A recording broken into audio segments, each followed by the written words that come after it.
Hello lovelies, welcome to Narc Free Formula. My name's Freedom. Thank you for joining me. Today I cannot do what I was planning on doing, which was doing a live stream. Unfortunately, the YouTube live streaming feature, there's some difficulty. I'm not sure what it is, so I'm just going to have to record this at home and upload it when I can. So sorry about that to anyone who was looking forward to spending some time with me. However, I will keep trying. I'll be trying the same time every day to do a live stream. So it'll be 11 o'clock Eastern Standard Time, Australian Eastern Standard Time. And so hopefully at some stage we'll be able to have a live stream. All right, lovelies. So let's get down to today's topic, talking about narcs, their porn addiction, and how it affects you. Before I start, I want to make it really clear that although I don't necessarily like the porn industry and the products that it produces, it's not for the reasons that you may think.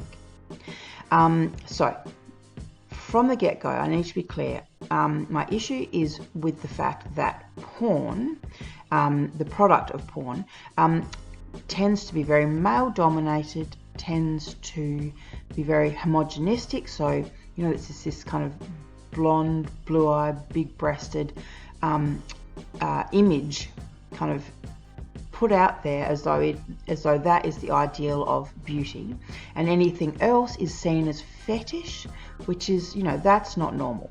You know, what's normal is that we all find all different things attractive, you know, different cultures, different aesthetics. We find that beautiful, and we find that attractive. So it homogenizes women, it kind of objectifies women and dehumanizes women. So this is the reason that I don't necessarily like porn as an industry or as a product in general. There is some good porn being made by women's collectives, and it's kind of more for women as consumers of porn, and it's not so much about the male gaze. So you know, like anyone who's watched porn knows what I'm talking about. You know, porn when it originated was more, you know, just about showing people having sex, whereas now it's definitely become more about kind of degrading women, you know, putting women in positions that you just wouldn't be in, and the reality is that then women in actual society are finding themselves in those positions because men who are watching that porn think that that is normal, think that it's okay to, you know, to try and choke someone when you're having sex with them, or, you know, hit them, hold them down, choke them. Another kind of choking is what I was kind of thinking. Hand choking, and then, you know, that kind of choking. I'm trying really hard not to lose my demonetization on this video. At this time that we're going through, there are certain things that you can't talk about or you will automatically lose demonetization. So yesterday's video was automatically no ads. So we'll see how we go. But, and if you can hear the cat in the background, I'm sorry, someone's going to have to go and feed him soon. Alright, so the culture of porn objectifies, degrades and homogenizes women into kind of one just sexual thing, you know, that is for men's sexual consumption. And let's face it, that's just not what the relationship between men and women is about. That's just not what women are about. You know, there is a time and a place for sex, there's a time and a place for most things. But as I said, you know, porn is this unrealistic fantasy world that, when you add it to a mind like the narcissist mind that can't tell the difference between fantasy, reality, what's real and what's not, that's when you can kind of have problems around this stuff.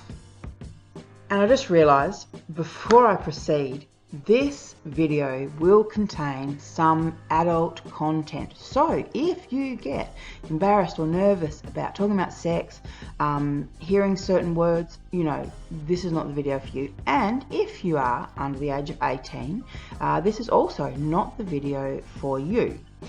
Alright, darlings, let's get into it. So,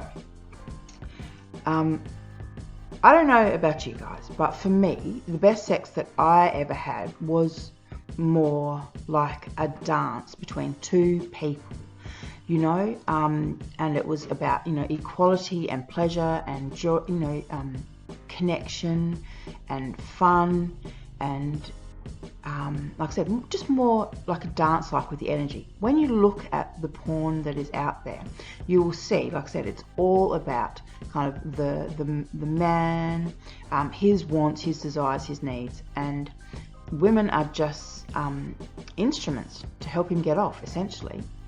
And that's just not normal. That's just not, you know, right. And it's okay if you know that that's not normal. But if you don't know that that's not normal, and you're watching that and you're learning about sex from porn, or if you're absorbing, like the narcissist does, if you're absorbing those parts of those characters into who you are, that is concerning to me, I think. So, why do narcs love porn? Well, there's a couple of reasons. They love it because, especially for those that are more of the cerebral, so they're not the somatic, but more the cerebral, so they're kind of more into their heads than their bodies. Actually, look, I'm going to talk about this just quickly. I don't know if I think that all narcs kind of swing between the somatic and the cerebral. I think because they are black or white, day or night, they are extremes. I think that they actually can be one or the other. Be one or the other, but then swing to the opposite. So the cerebrals are the heady, intellectualizing, you know, don't really like sex because it has bodily fluids and, you know, means that someone sees them for who they are. And then you've got the somatic, who uses sex, like they're all the body beautiful, you know, very visual. They're the ones who kind of use sex almost like as it's a workout, you know. They're the ones that will put you through 50,000 different moves.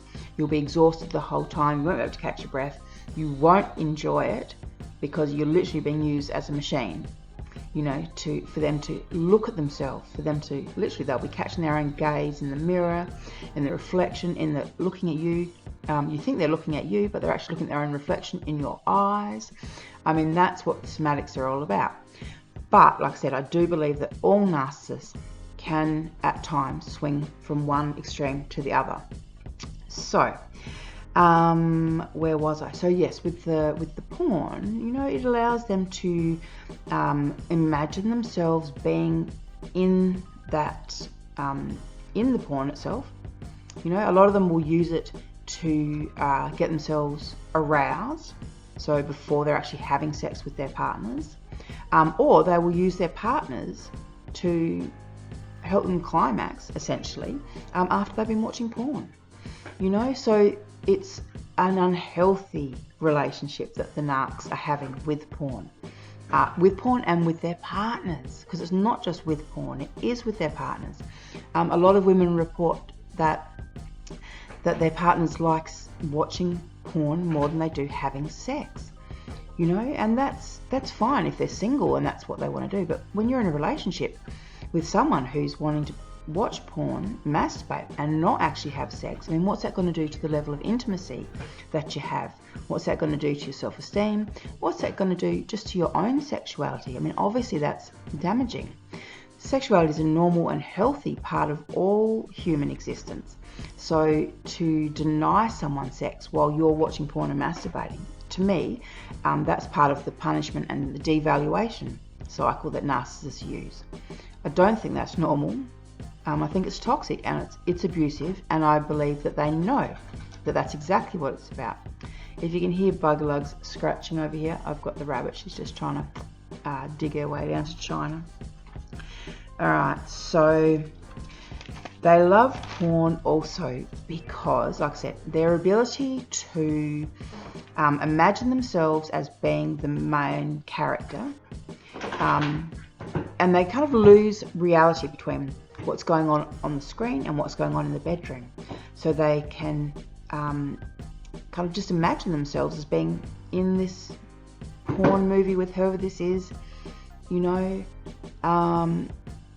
It's this strange, weird thing that normal, healthy people just don't really get, because we're normal, you know, healthy people. Whereas narcs, like I said, you know, they're the line between fantasy and illusion. You know, their whole mask, their whole reality is built up on illusions and lies. So what's one more? You know, it's so easy for them to imagine that they're actually having sex with the woman in the porn. And then, by the same token, when they're having sex with you, they can turn that into a porn in their own minds by treating you the way they see women being treated in porns. So it's this kind of really unhealthy fetishizing cycle. You know, not many narcs are good at just having healthy, normal sex. And I don't mean normal like as in, you know, missionary positional vanilla sex. I'm not talking about normal in that sense. I'm just talking about healthy sex where people aren't being degraded, where it's not about power, you know, where it's not about humiliation, where both people's needs are being met. You know, with the narcissist, especially those who have these porn addictions, it's all about them. They don't care about your needs, your wants, your desires. You don't even exist unless you're serving them in some way. I mean, your whole reality. They don't care about what you do 24/7. The only time you matter is when you are with them, doing something for them, or with them, or helping, you know, fulfill their little fantasy roles. It's quite surreal.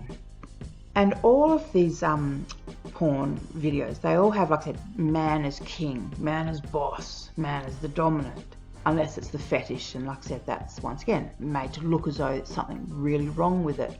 Therefore, it's titled fetish. You know, but it's never about man and woman as equal.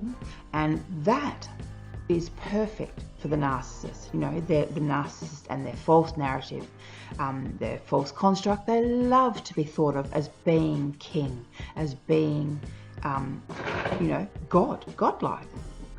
Part of their disorder is about this sense of omnipotence, of being godlike. Their sense of entitlement as well. This idea that I'm just going to lay back and let you serve me. You know, sexually serve me. And that's all that you're here for. I mean, you know, when you stop and think about it that way, you realise just how unhealthy their attitudes towards sex are and why porn is so problematic for them. Alright, what else? So they literally lose themselves in this fake world, and then they project these porn images onto you, and ideology onto you as well. You know, they expect you to act a certain way, dress a certain way, look a certain way. You know, and it might not happen, you know, they might not kind of expose you to it immediately. It might be during the beginning of the devaluation stage that you might notice that they're watching more porn, or they might try and bring porn into the bedroom. Or it might be something they've done from the very beginning, you know, had porn in the background. There's a lot of people that have porn in the background in the bedroom. And, you know, that's fine if people are okay with it. But what is the porn that they're watching, and how is the ideology behind the porn affecting what's going on in the real world, is all I'm concerned about here. Which leads me to how it may be affecting you as the partner of a narcissist watching porn, who watches porn, who has a porn addiction. So it may manifest in lots of ways. It may look like this. It may, you know, be that when you try and initiate sex, they roll over and pretend to be asleep. But then 2 hours later, you catch them masturbating, watching porn on their phone, right next to you in bed. It may look different from that. It might be that, like I said, they've introduced sex porn into your everyday sex life. So maybe you watch the DVD in bed before you go to sleep at night, and the DVD then becomes the porn, you know, as you're going to sleep. You know, there's lots of different ways that it manifests in our realities. And the thing is, the narcissist does not care about how it affects you. They don't care if you rush out and get fake boobs because of it. They will encourage you to do that. They will encourage you to find fault in yourself to feel like you're not good enough.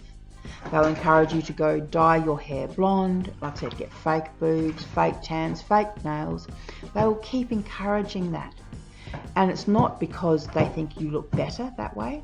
It's because what it speaks to, this underlying truth, and that is that somehow they've unnerved you and made you feel like you're not good enough. And this, this running out and getting your nails, hair and whatever else done is just a sign of it. It's just a symptom of it. And they see that because they're always looking at signs and signals and whatever. So they see that now they've got you feeling insecure, which is perfect, because this is the perfect position to be devalued in, because they know you'll stay, you'll put up with it, because you think to yourself, I don't deserve any better, I'm not going to get any better, all men are like this. Because remember, that's another thing that narcissists are always going to say. And the thing is, because you're looking at porn, you're thinking, well, yeah, all men are like this, because that's become part of your reality now, and once again, it's actually a false construct. It's not real. This is not how all men are. There's a vast majority of the world who don't even have access to porn. So let's not pretend that this is how all men are, and let's not get porn addiction confused with healthy sexuality. I'm all for healthy sexuality. Do what you want, have fun, swing around the chandeliers, whatever turns you on, go for it, go crazy, have fun, do it safely. Right, we are still in the AIDS era, so HIV era, so let's just be aware of that, be smart, be safe. But as a general rule, do what you want, whatever makes you happy, but not when it comes to degrading, devaluing, and destabilizing another human being. And that's what narcs will use porn to do. It will, you will see them obsessing over women who are the complete opposite of you, right? And it doesn't matter whether you're, size 6, perfect, tiny, petite, next you'll be wondering, why are they looking at women who are bigger or older or, a different race, ethnicity? I mean, this is all about the devaluation of you, and it's done on such a subtle level. They're basically saying, look what I find attractive, and it's the complete opposite of you. And I mean, when you're with them and you're trying so hard to please them, make them happy, you, like I said, you end up doing strange things to try and please them. But the reality is, there's no way you can ever please them. You could, if you were a dark-skinned woman and you could make yourself white, as soon as you became white, he would find dark-skinned women more attractive. It's a never-ending cycle with the narcissist. They're never happy. It's always about making you perform for them, making you pump out fuel, and you running around trying to make them sexually satisfied, to make them want you. That's perfect. That's just pumping out fuel, left, right and center. They absolutely love it. What they don't like is when you hold your ground and go, I am who I am and I am sexy. That is, narcs can't deal with that shit. Right? They really cannot deal with that. That being comfortable in your own skin, right? So, I mean, look, as I always say, there's no happy endings with these people. I mean, obviously with porn there might be a few happy endings, but as a general rule, I'm actually talking about the relationship. There is no happy endings with these guys. There really isn't. You can do everything right for 20 years. And then you start getting older. And you know what? They're going to find someone who's 20 years younger and just start the whole cycle again. Because it's not about you getting older. It's about the fact that they're chronically bored anyhow. And the fact that you just went, you just spent so much time, effort and energy trying to please them. And they're still going to replace you at the end of the day. I mean, that's just the reality. They're just going to. I mean, you may be one of those very few people that get lucky and the narc dies on your watch. All right? And then you can proudly say that, that you were together forever. But that's just more, a coincidence.